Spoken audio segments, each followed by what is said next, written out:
1 2 1 2 in the place to be. What's up, y'all? How y'all doing out there? I am Frank Red, and this is the Dungeon Show coming to you live and direct following Game 1 of the NBA Finals. The Indiana Pacers shocked the world, winning Game 1 on the last second shot by Tyrese Big Shot Halliburton, 111 to 110. And we're here to talk about it. It's a lot of things that it's pretty interesting about this series, but overwhelmingly, the OKC Thunder are predicted to win this series. Some people had thought that they might even sweep the Indiana Pacers, which I thought was crazy. Some thought that maybe they will win in 5 games. Allegedly, Jay-Z put down a lot of money on this particular game, and I'm sure many other people have as well. I don't bet. I don't have any problem with betting. I think it's fun sometimes. I do gamble. I go to Las Vegas on occasion. But from a basketball perspective, which is how I look at the games, I thought this series, or I think this series would go at least 6 games. Who's going to win? I don't know. The Indiana Pacers have as good a chance to win this series as the OKC Thunder, because there are many different variables associated with this series beyond just talent. And that's why I'm on air tonight, because I want to talk about some of those things that if you are a student of the game, then I'm sure you know about. If you're not, you're just a kind of a casual fan, then maybe you won't pick up on some of these things. And that's why I'm here to talk about it, because I see it. In the chat, I have put the address of the In the Dungeon Show there for you to utilize. Hit the like button, subscribe to the show. That will help us. It will help me, no doubt about that. And if you just want to take your time and kind of chill and listen to the content, listen to the hosts, read some of the comments of our great supporters of the program, then you can do that as well. But I'm here to talk basketball. Maybe we'll touch on some other topics if we have time. This is not our normal show. We generally go about 90 plus minutes tonight. We're going to probably keep it to about 45 minutes, maybe an hour, depending upon the traffic. We'll see what's up. But once again, my name is Frank Red, and this is the In the Dungeon Show, number 148, if you can believe that. Yeah. So we've been doing this for a minute. We're talking about the NBA Finals in Game 1. On the road, the Indiana Pacers took care of the OKC Thunder, despite Shai Gilgeous-Alexander scoring 38 points. Indiana wins 111 to 110. Tyrese Big Shot Halliburton makes a game-winning shot with 0.3 seconds left and shocked the OKC crowd. I don't think the fans who follow Indiana are that shocked. Certainly the Thunder players aren't. They've lost Game 1s before. I think they'll come back and make some adjustments in Game 2 and put forth a better effort. But last week, and you know, even when I'm talking about basketball off air, I'm talking about this matchup, I thought it would be competitive. The first half, Indiana had 19-20 turnovers. You know why? Because they were scared. They were frightened. They were nervous. This is the NBA Finals. Here's the irony. OKC caused 20 turnovers in the first half. They scored 9 points off of those turnovers. So they were jittery as well. They didn't play that well. So when people start talking about OKC and what a great team they are and all-time great, they won 68 games. Watch the games. Don't look at the stats. Watch the games. This team is very Shai Gilgeous-Alexander centric. You know, I want to see somebody else be the leading scorer. You might see Jalen Williams has done it on occasion, but rarely. Shai is the guy. And he had a hell of a game tonight. But One guy's not going to beat you to win a championship. That's not going to happen. That's not. You look at the Indiana Pacers scoring line, it was a complement of players who contributed throughout this game. Obi Toppin, once again, comes off the bench, scores 13 points. Well, he actually scored 17. I think it was a plus 13. But they had contributions from everybody. Everybody stepped up. So that's what we're going to talk about tonight, because anybody can win this series. It was frustrating for me to watch it as a Knicks fan, and we'll get into the Knicks a little bit, because both teams played with tremendous effort. The Knicks did not. The Knicks could have beat Indiana, but they got out-hustled and outplayed, which is unacceptable. And in the ridiculousness of firing a coach who has had the record and the ascension that Tom Thibodeau has had as the head coach of the Knicks, it was totally unacceptable on his part to watch his team go out there and stick the joint up in Game 6 and not play fundamental basketball. And for people who watch the games again, would we have fired him? Probably not, but that is terrible.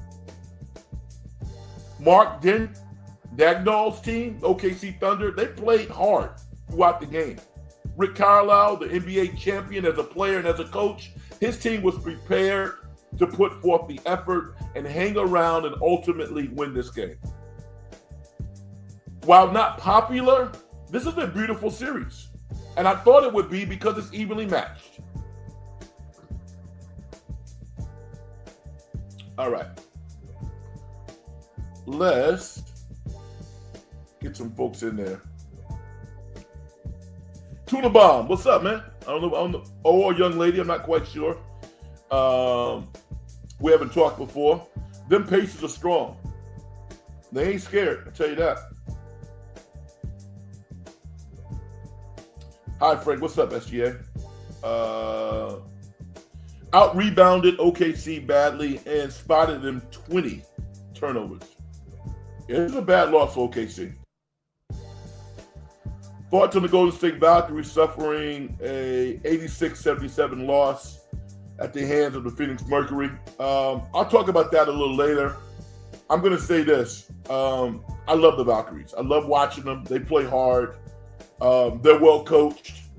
They're unselfish. But the players have growing pains, and so do the coaches. I think if Coach K kind of took a step back and looked at some things she could do differently, she probably would, because they lost this game. I don't think Phoenix beat them. I think the Valkyries lost this game. It was tough. But you're going to have these games. Nobody's perfect. The great Vicky says, hi, Frank.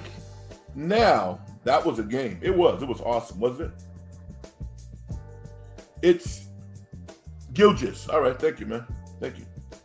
Shea Gilgis, Alexander. All right, I appreciate you. OKC just reaches and slaps, never get called for fouls. They're a good defensive team. 5 threes from Toppin. It's crazy.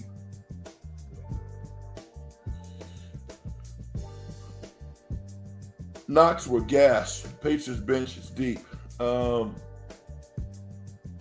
Yeah, I mean, Rick Carlisle has done a masterful job coaching this team, coaching the starters, coaching the bench. Now, here's the thing about OKC. No competent guard turns the ball over consistently against another NBA player. So those 20 turnovers, throw those out the window. Tyrese Halliburton didn't have a great statistical game in terms of scoring, but he handled the ball pretty well. The second half, the United Pacers only had 7 turnovers? Because they realized, you know what, we in this. Even though we're down, they probably got down as many, 13, 14. They were never really out of it because OKC is a young team. And while Shea Gilgeous I think he's a made man at this point, nobody else is. Alex Caruso, all around, yeah, we love him. But offensively, he couldn't throw the ball in the ocean in the second half. If Alex Caruso makes one or two of those corner threes, OKC wins the game. But he's not a great shooter. Jalen Williams, as talented as he is, an all-star, he still has to prove that he can make that Jaylen Brown leap. He hasn't done that. And I put out a bunch of tweets over the past month or so talking about, how goofy those guys are in their post-game interviews. And I'll give them credit and say that they've kind of cleaned that up a little bit. They have. They are more serious. And I think Shea is the reason, because he recognizes the moment. And losing game one does not mean that you're going to lose a series. Remember the Allen Iverson-led Philadelphia 76ers knocked the Lakers off when he stepped over Ty Lue and won that game? The Lakers came back and won 4 straight, which could happen with OKC. I don't think that's going to happen because Indiana has as good a home court advantage as anybody. But this is going to be a tough series. But the reason why it's tough is because of the matchups and the fundamentals. Indiana, while not being a great offensive or defensive team, they have a great system. Their pace leads to easy baskets. And as a result, they're able to beat good teams and stay in games with teams who are superior. OKC is a superior team than Indiana, if you just look at talent. But they have an inexperienced coach, and they have a bunch of young players. Chet Holmgren had 6 points tonight. He was invisible. Why? Because they're a ball-dominant team. They don't really move the ball around. Lou Dort was making some threes, but can we consistently say that Lou Dort is going to make those threes? I don't think so.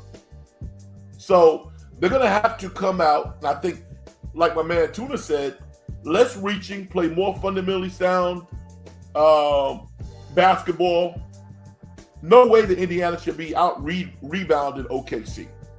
So I expect them to go back to their traditional lineup, put Hartenstein back in the lineup, and do a better job on the backboards, because that's how they win, by controlling the defensive board and pushing out on the offensive end and getting easy baskets. They couldn't do that because Indiana out-rebounded them.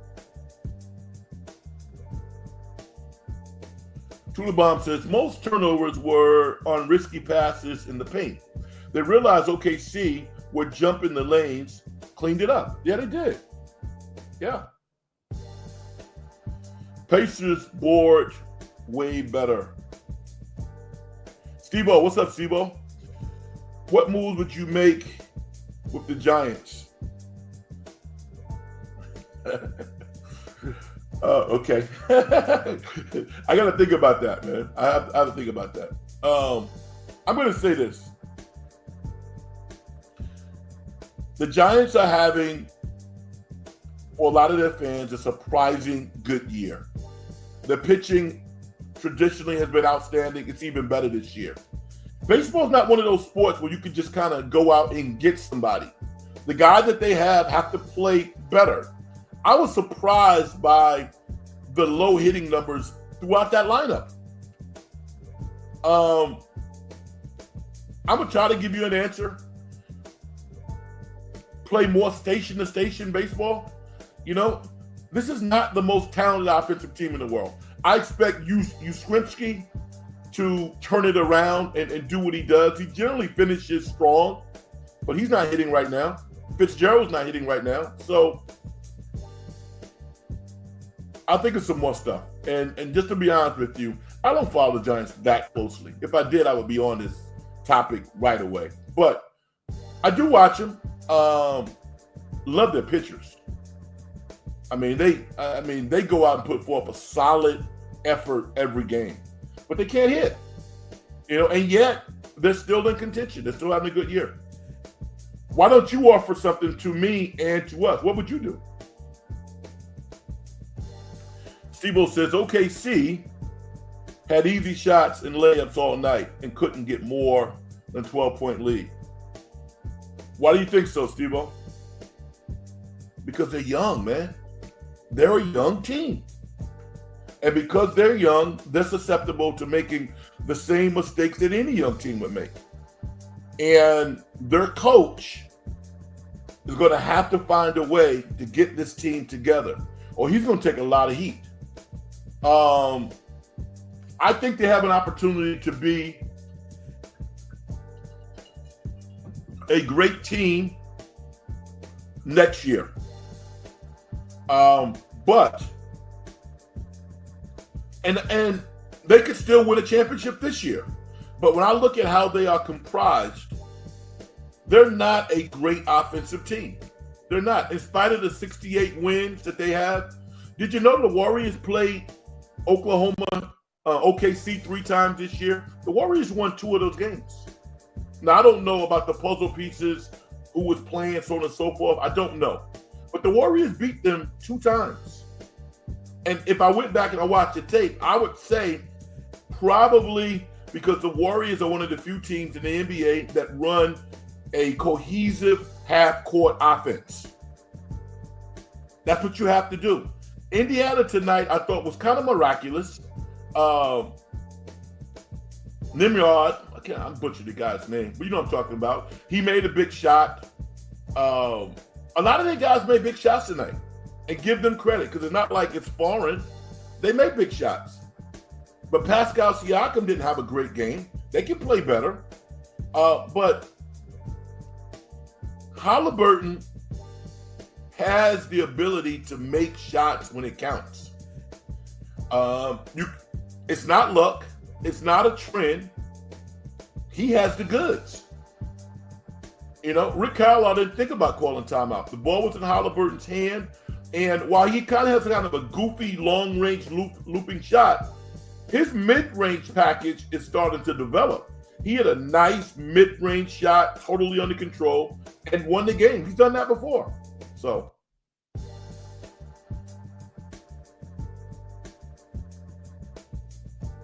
Steve-O says, baseball is my third sport. Not tuned in as much, but Dan keeps saying trade Webb for a bat. No way.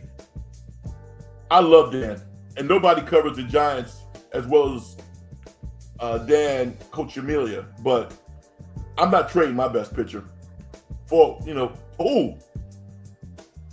Aaron Judge? Okay, I'll do that. Outside of Aaron Judge, Mookie Betts, Dela Cruz, Alfonso, I don't want to hear that. The Giants need to develop players. That's what they need to do.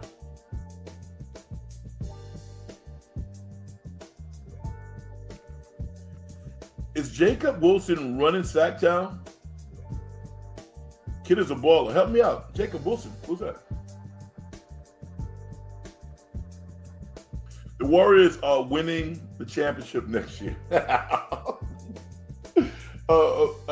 Vicky, can you please share the move that you're going to make? To make that strong thesis a reality based on how they're constructed. That team's not winning the championship. Miles Turner has been outstanding this postseason. No, he hasn't. He was terrible against the Knicks. Terrible. Cat Towns ate him alive. And I was shocked by it because Miles Turner is a talented guy. It took him 10 years to kind of get to where he is now. But he's had a solid year to the point where the Los Angeles Lakers allegedly, and I think it's probably true, they're interested in signing him. He's going to be a free agent this summer. I think he lost a lot of money in that Knicks series. And he's trying to get that money back because I think he was probably looking at $20 million a year or higher, and that dipped during the Knicks series. He's gonna have to try to find a way to get that money back. because I don't think Indiana's going to pay him. I don't think they are.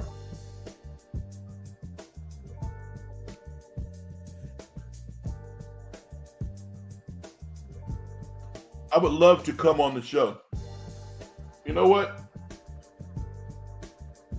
Keep doing what you're doing and acting normal, and adding to the show like you're doing. And I actually thought about you last weekend.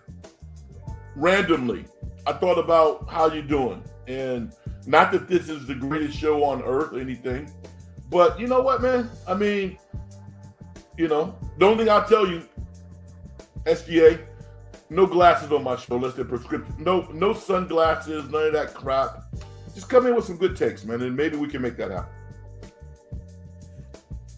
Steve-O, see? I'm a jokester, man. Exactly. Can you imagine Judge? In the Giants ballpark? That would be awesome.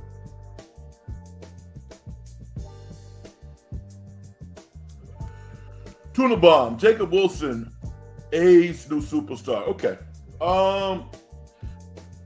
I don't follow the A's. I don't cover the A's. I love the Oakland A's. And I love Sacramento, by the way. Sacramento made me as a sports talk show host. I love that market. I love the people. But, for Sac to be a placeholder, and before they go and ruin that franchise in Vegas, I don't want any part of that. But if somebody's playing well and helping them, I'm happy for them. I checked the standings this past weekend, and they got off to a decent start, and they fluttered. They're not playing very well right now. But I'm going to check out the kid, Jacob Wilson, though. I am. Thank you for that update. There you go, Vicky. See, Vicky has it all figured out.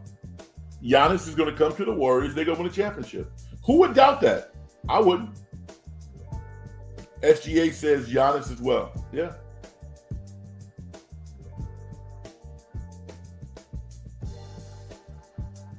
Frantic Rage says, what an outstanding game one. I agree. I was on a text chain with about 4 guys that I talked ball with. And the cool thing is it's 4 individuals on this text line. One's a father and one's a son. And we're just having fun, talking about ball, talking about life.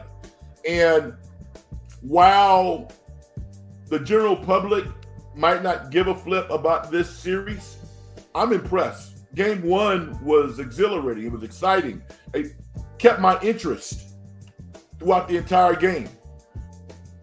Doing commercials, I was flipping and going to watch the Valkyries. So I love watching the Valkyries. The Valkyries are fun. But yeah, man, I think the NBA has to be pretty happy based on the matchup that they got. Both of those teams did what they were supposed to do in terms of how you approach a championship game. They played hard. Didn't always play well, but they played hard. I'm disappointed as a Knicks fan. You should never not give 100% effort. But both these teams are balling.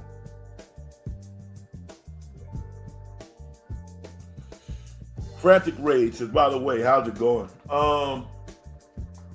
I think I said last Sunday night, man. I was sad, man. I was really sad as an adult. And now, I'm okay. I'm all right. Because I'm a student of the game, right? What I don't like is I don't like the noise coming out about why he got fired. Some players who were not happy with Thibodeau. So what? Who are these guys?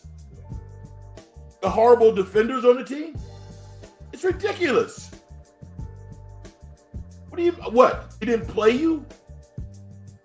Now, here's what I think about Tom Thibodeau and the Knicks. These are real conversations. They have to ask themselves, can we trust Tom if we make some suggestions to him that he's actually going to go out there and do it next year? Because you don't want to fire a coach during the season. Did they really believe that he was going to go against his historical tendencies and not play his bench? That's a good question. There's no guarantees that he was going to play his bench next year, right? Could he get his top players to listen to him and play better defense? Can he get Cat to play better defense? Can he get Jalen Brunson to play better defense? At the end of the day, I think management was like, no, I don't think he can. And then they talk about Rick Brunson and having some challenges with him. I'm going to tell you something. Can you imagine how tough it is to coach your kid at the pro level? When your son is one of the worst defenders on the team? We love Jalen Brunson. Love him. His defensive effort in that series was unacceptable.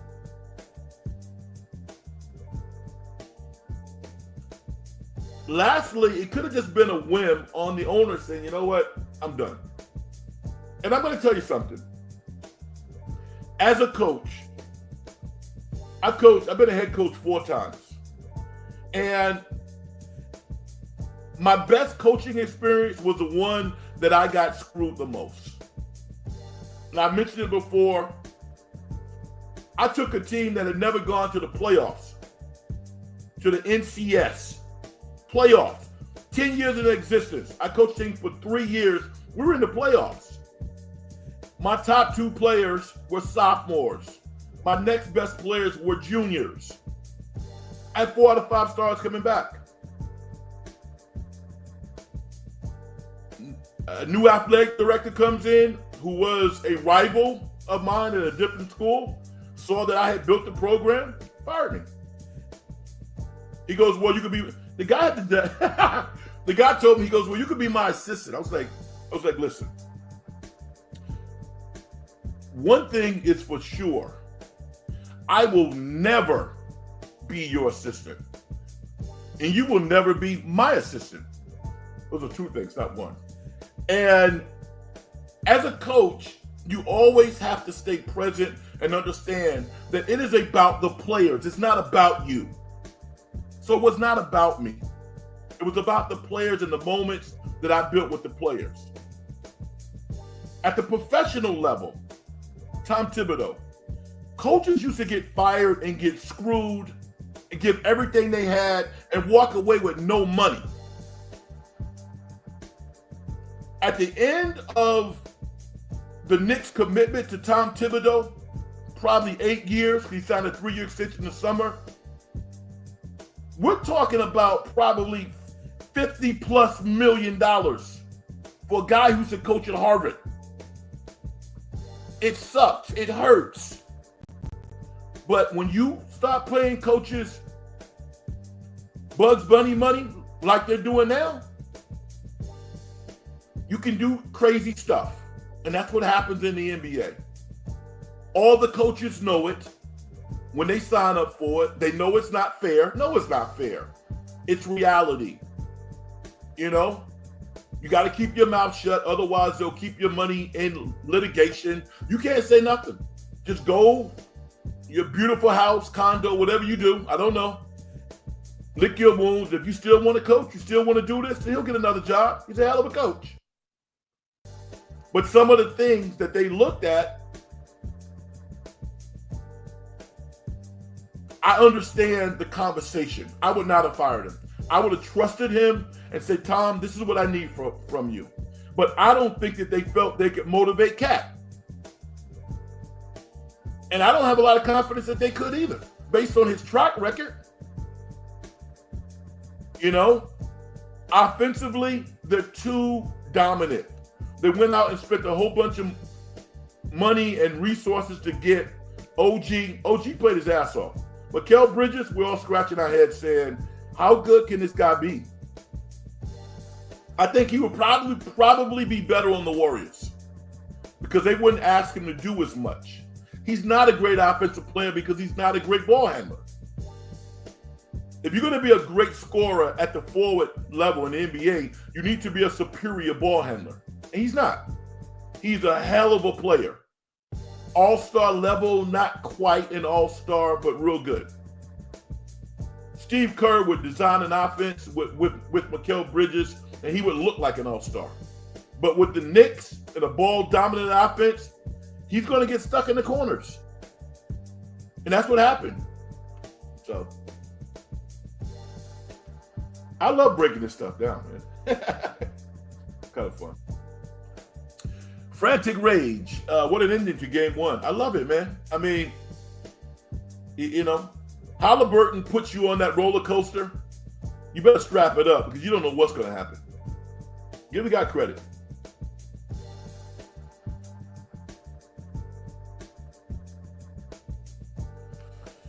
It's a great matchup. So glad no Celtics.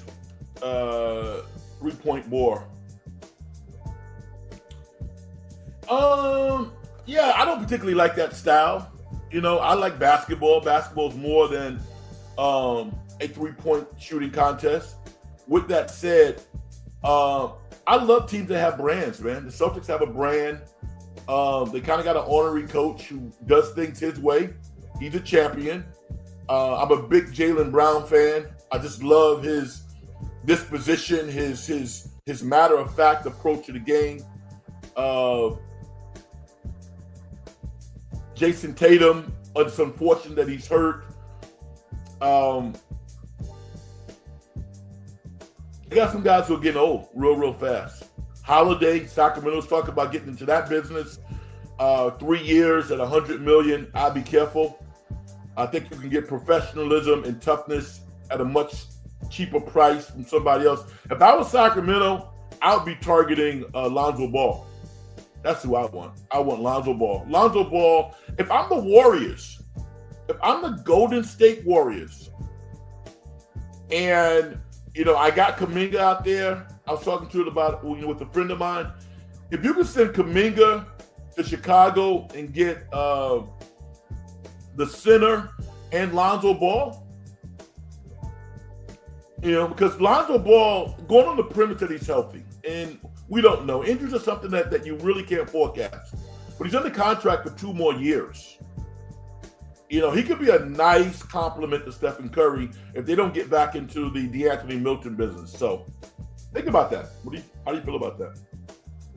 Vicky says, do you think the Knicks will hire Mark Jackson?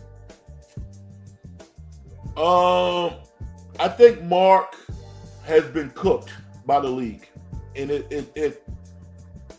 it bothers me, Vicky. You know it bothers me because even if he didn't do everything right, I would like to think that everybody believes in second chances.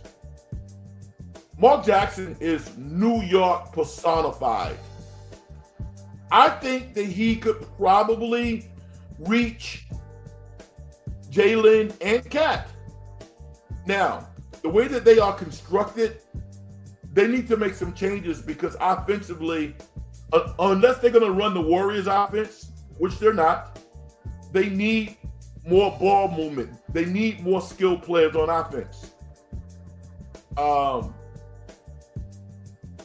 Michael Malone used to be Mark Jackson's assistant. It doesn't denigrate Michael Malone one bit. He's a champion. He is an excellent coach. You know, kind of does things his own way like a lot of these coaches. But what other reason would there be for Mark Jackson not getting a serious look at an NBA job other than just being blackballed? And I would hate to think that that is the case, but I think it is. It bothers me. When you consider how much money people spend for tickets, forget about the money for the tickets. What about the cable bill? My cable bill is to the point now where I'm just like, can I afford it? I can, but I mean, my cable bill is outrageous. I'm sure some of yours is as well. SGA says, SGA is a straight up baller and he can shoot the rock and he has most destructive. Well, tell me what he can't do though. Because he had opportunity to clinch the game and make a 7-footer and he didn't do it.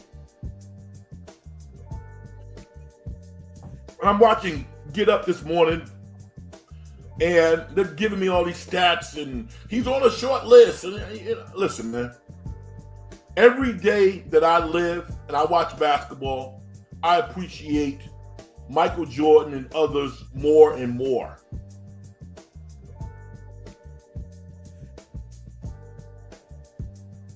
It's nobody's fault to be so young that you didn't see Jordan play. Lou Dort, Caruso, Jordan would cook all these guys. Cook them. Jerry West would cook these dudes. Pistol Pete. Penny Hardaway. Kobe. Are you kidding me? We've seen the best of the best, y'all. We have seen the best of the best. We've seen the best of the best to the point where it's not even a question that Stephen Curry is the player of his generation. He's so much better than everybody else. You know how lucky we are? You watch that guy play basketball? When Steph can get 10 rebounds, anybody can. Tuna Bomb. Best Knicks season since Anthony Mason and Starks. Bad firing. Tuna Bomb. I agree with you, but you sound like you know the game pretty well. Those conversations that I raised and I referenced, those are tough conversations. I would ask you, based on Tibbs' track record, do you think he could go away from his coaching style? Do you? I don't know. It doesn't mean that you fired him to get somebody who doesn't do as well as he's doing, because players win games and players win championships. Coaches put players in positions to do well. What's ironic about the Knicks is Tom Thibodeau, historically, and I believe he still is, schematically is one of the best defensive coaches in the past 20, 30 years. He was the defensive coordinator of the Boston Celtics when Doc Rivers led them to a championship. Thibodeau ran their defense. He can't get this Knicks team to play consistent defense.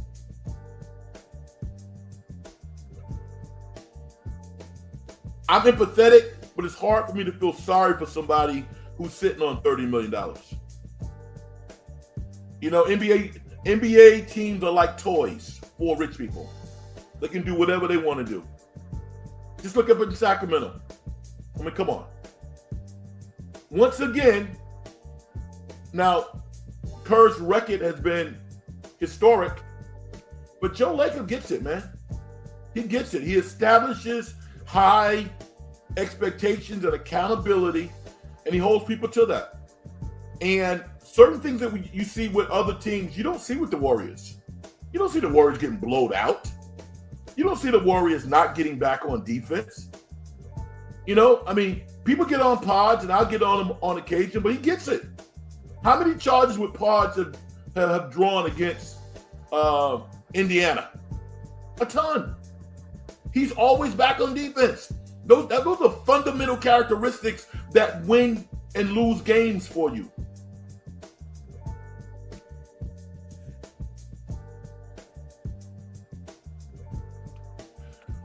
Thoughts on Tyrese Halliburton's game-winning shot as the Pacers take them one? You know what, man? Hey, he made a big-time shot. He made a big shot. It was good defense, good contest. I'm more concerned about OKC not making what I thought was an easy shot. That's what the great ones do. They make those shots. That's why they're great. Tyrese is becoming the man. Slow down. If you have a historical perspective, Tyrese had 14 points, 10 rebounds, and 6 assists. Pretty pedestrian, right? By the quote man standards, pretty pedestrian. He's a very good player, and he is showing that he has remnants of the clutch gene. We need to see more, but give him credit. Give him credit. I thought Sacramento was loony for trading him. I thought he was better than De'Aaron Fox when he was in Sacramento. And I thought that he could be what he is right now, which is a all-star caliber player. He's not a bona fide all-star, hasn't done enough yet. But he's an all-star caliber player.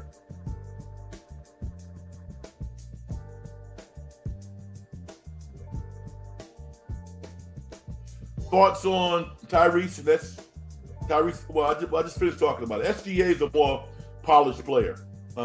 He's kicking himself right now for missing that shot. Good player. Still got some work to do, but he's young. Dude is 26. He's not going to be 27 until July 12th. I looked it up. Frantic rage. Should have kept him. Yeah, you're talking about Sacramento, right? Yeah. KD to the Knicks. He would solve a lot of problems, Vicky. He would. And he would put a lot of smart, smiling faces on Knicks fans' faces. He would put a lot of smiles on Knicks fans' faces. There you go. Let me get my sentence structure together there. It's tough for the Knicks because they gave up 5 first-ones to get Mikal Bridges. I don't know if KD wants New York. He should want it, to me, as an outsider without having all of the intel. Why wouldn't he want to play in New York? New York, I'm going to tell you this. The Knicks fans have the most educated basketball fans, I think, in the world. And I'm going to also say this, not because we're here listening. Listen, I've covered the Warriors for 20 plus years. The Warriors have some of the best, they've had some of the best fans. The Oakland basketball fans, the East Bay fans, are you kidding me right now? You know how smart they are? The San Francisco iteration of the Warrior fans are great people. And I'm sure there's some wonderful fans. But to build a fan base, you got to put 30 years in. 30 plus years. The other thing about a fan base, and this is how, dropping some science here. You know how you develop a fan base? By having excellent youth basketball. When dad is coaching his son or his daughters, they become educated. So these young ladies grow up. Whether or not they play or not is almost irrelevant. You build your fan base by youth basketball. San Francisco is not producing a lot of really good basketball players right now. Now, the outlining areas, yeah. Minnie's one of the top programs in the country, one of the top girls programs in the country. I get it. But that sector of the population, they have a lot of money. They're rich. They will support the hell out of that team. But in terms of, can you break that last play down for me? You could have some random person in Oakland from Walnut Creek or wherever. Oh yeah. I run that play with my daughter's team. What was Kurt thinking on that last out of bounds play? Somebody in Concord or Oakland. I've experienced it. I love it. I love that knowledge. Those are New Yorkers. All right. They know basketball, and we haven't won a championship since 1973. So it hurts saying that. I love how Joe Dumars would stuff Jordan. Played him tough. Thibodeau is who he is. You're right. Yeah. Steve-O, I want to see the Knicks hire a football coach and run fullback plays. Patrick, thank you for stepping in the dungeon. I appreciate you. Steph is the greatest shooter ever. Wonder when or if that will change in our lifetimes. I can't see it. I can't see it. RC Rules, my guy. What's up, man? How you doing? See how I sneak on air every now and then? You never quite know when I'm going to step in the dungeon? Off peak? Thank you. Frank, you're watching Ballerina this week. How did you know? Have you seen it? I'm going to watch it anyway. I don't really like that actress. But John Wick, that's my deal. I don't like football, basketball. No. He's joking, Vicky. He don't like it either. The Golden State Warrior fans are one of the best fans bases in the NBA. No doubt about it. They are. And they are the best run organization in the NBA and possibly all of sports. If you want to learn about running a sports business, get a job with the Warriors. It's not easy. Good luck with that. Tuna Bomb says, Bay Area Park basketball scene was great in the 90s. Don't see it anymore. Yeah, and I'm gonna give you like just a real subtle deal. I not only coached in the Bay Area Pro-Am, but I played in the Pro-Am for a lot of years. When I started playing in that league, and I said this the last time, it was pretty much only D1 players and pros. That was it.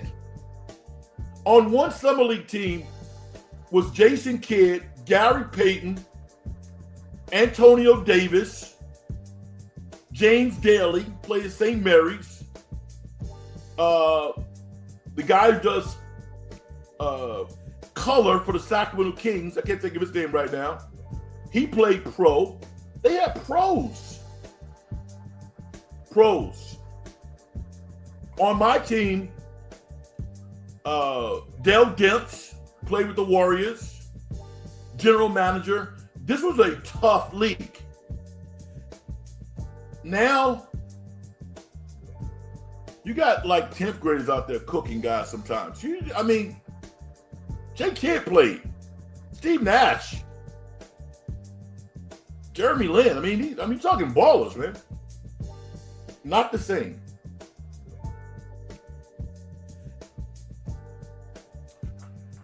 Wish you could have a watch party, live NBA finals. Now, Aussie Rules. I actually tried to look into that today. I'm not very technical. If you could somehow, tell me how to do it, and I'll try. It's not as simple as like turning the thing on. There's some things that I would have to do technically to make that happen. If you help me with that, then I would do it. Tuna Bomb says, my dad played in Pro-Ams too, versus Billy Owens and Jason Kidd. Yeah. Tough ass league. All players. The color commentator for Sacramento Kings is Katie Christensen Hunter. Yeah, no, I'm not talking about her. She does TV. The guy I'm talking about does radio. I'm happy for Katie. I like the fact that she is prospering and setting trends, and doing a hell of a job. Also the Valkyries, female color analyst, Morgan, she's doing a hell of a job too.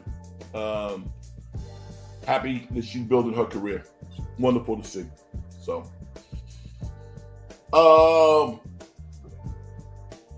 We're going to talk about on Sunday. We're going to have an incredible show on Sunday. There's a lot to talk about, but I'm just so happy that all of these folks who were burning the midnight oil on what a travesty it was that Aaron Rodgers is taking up all of the air. He's How dare he not show up in Pittsburgh? Yeah. Come on, man. It's Mike Tomlin. It's the owners of the Pittsburgh Steelers. They knew what time it was. I have no problem with him, Aaron Rodgers, showing up right now. There's plenty of time. I just hope it works out. There's no guarantee that it's going to work out. But I like the Steelers right now. Aaron Rodgers had a sneaky, decent year last year as a member of the Jets. And they played the Jets the first game of the year. So you know he wants to put it on them. Now, Kevin Danner, good guy. I've been on a show with him before on a Crew show. He does color for the Santa Cruz Warriors. And on occasion, he does some color for the Warriors NBA team on radio. Bright future, very talented young man. Aussie Rules. Oh, I am not technical too. Simply have your In the Dungeon show during the game. You're watching the game at your home and commenting. Chat room also. Okay. All right. I mean, okay, so I dig that. And I'm going to say this. The way that my, quote, studio is set up, I would have to set up another computer. But I'm going to do that. But here's the thing, though, Aussie. The game's going to come on at, say, 5:30. I'm not going to do a 5:30 live cast and then do the In the Dungeon show 2 hours later. I'm not going to do that. So maybe like game 3 or game 4, I will. But on Sunday nights, I'm not going to be on air at 9 o'clock. I want to be consistent like I always am. All right? But I'm going to do that. Thank you. Hold me to it. I'm going to do it. Aussie says, anyone in the chat room have ideas? Yeah, if you are a content creator and you have some ways that you could help me improve the show, then I'm all ears. Also, for the first time at the beginning of the broadcast, I actually put the link to the In the Dungeon show in the chat to make it more accessible for people to, to press and subscribe to the show and hit the like button. So hopefully you did that. Vicky says, you have to have the sound off. Oh, yeah. Oh, yeah. I wouldn't have the sound on. I would just simply be watching the game on another monitor, Vicky, doing what Aussie Rules said, commenting. I wouldn't have any audio or nothing on there.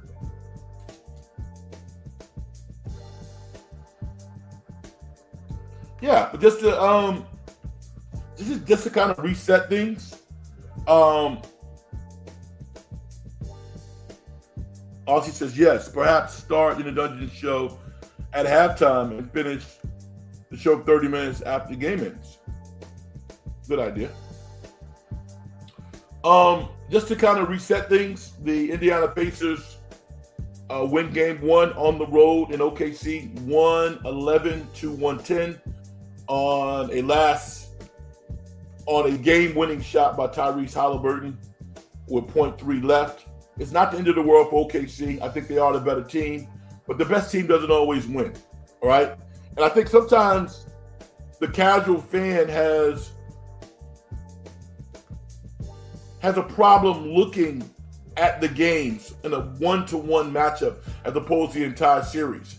These are one-to-one matchups, game-to-game matchups. The Golden State Warriors, in my opinion, were not better than the Boston Celtics in 2022. But the Warriors won. Were the Warriors down 0-2 in that series? I think they were down 0-2. Came back and won. Won 4 straight, maybe? So I expect OKC to make some adjustments. I expect them to get contributions from other players. You can't have a guy as talented as Chet Holmgren scoring 6 points, who's literally already in his second year an all-star caliber player. 6 points? Come on, man.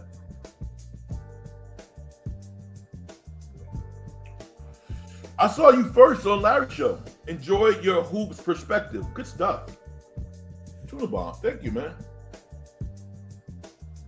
I love Larry because, Larry's real honest, man. Larry's been in this business for a long time, and nobody is winning more than Larry Krueger at this content game, right? If you don't know your stuff, you're not on Larry's show. He might pal around, you'll be great buddies, but unless you know your stuff, unless you're prepared, he's not going to have you on his show. So I thank you for that compliment, and I'm always ready, man. I'm always ready. Vicky says Frank knows basketball. Yeah. Frank, maybe invite Larry Krueger and Dan on your show. Yeah, they would come on. They would come on, but I have this own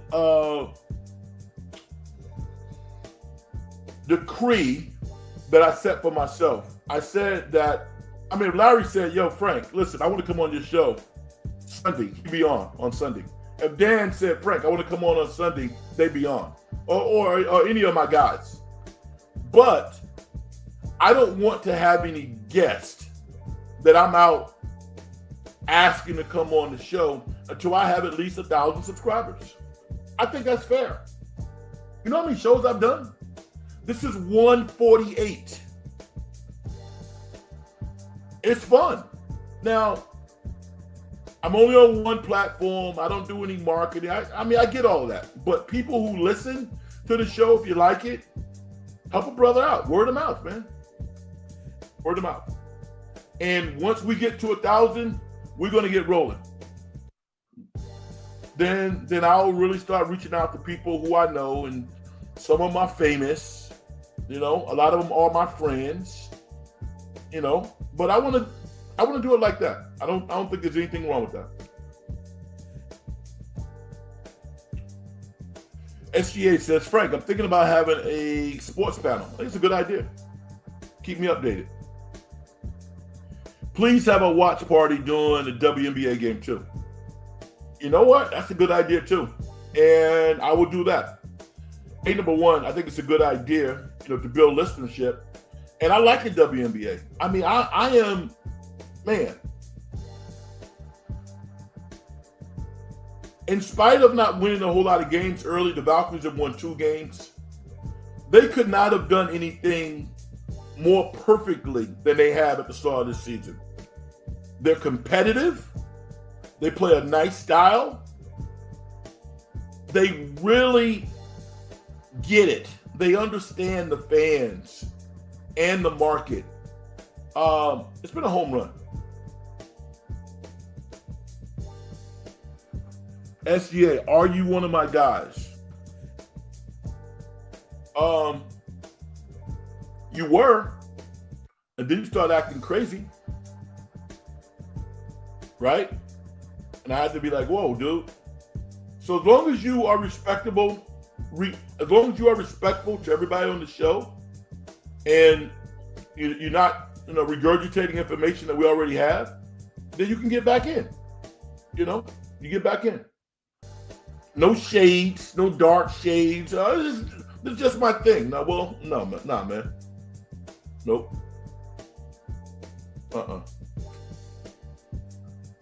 Now, game 2 isn't until Sunday, right? Imagine that.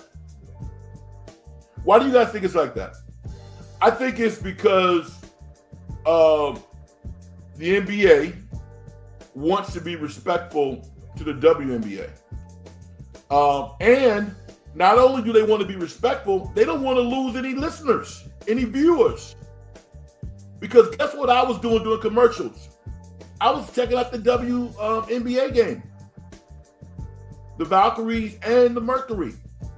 Big Satu Sable fan. And I'm happy that the young lady from Stanford who got cut by Atlanta is kind of on a 10-day. So I'm happy for her.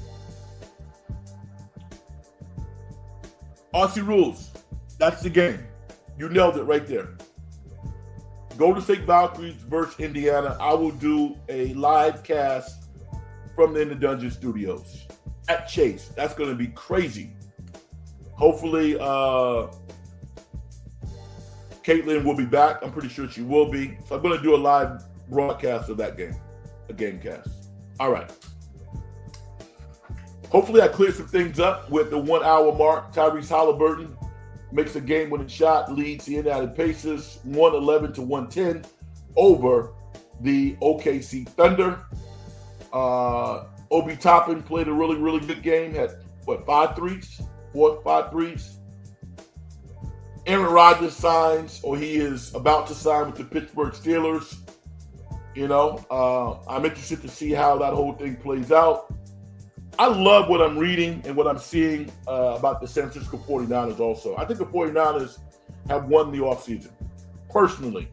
And we'll get more into that on Sunday as one of our featured topics. But there's a lot to talk about. Tennis is happening right now. Golf is in the championship. I want to see her win. That'd be nice. Larry and Dan not really into WNBA. No, come on, man. No, that ain't gonna happen. That's not gonna happen. But I'll do it though. Maybe they'll step in for a minute just to shock people. All right. I'm gonna do my thing and get out of here, yo. Success and getting paid is a manifestation of the whole process. If you as an individual don't do things to help other people make their lives better. As far as I'm concerned, you haven't done nothing. Hit the like button, subscribe to the show. I can't see that information from the screen that I'm looking at. Hopefully I'm going to be excited and pleasantly surprised when I sign off. I want to thank everybody for participating tonight. Big up the Indiana Pacers if you are their fans. And congratulate both teams for putting forth a pretty good game one. Can't wait for game 2 on Sunday. I don't think I would have said that before game 1. All right. Everybody, take care. Once again, hit the like button, subscribe. I'll talk to you on Sunday night. I am Frank Red. Have a great start to your weekend. And I'll see you in a couple of days. Take care, everybody.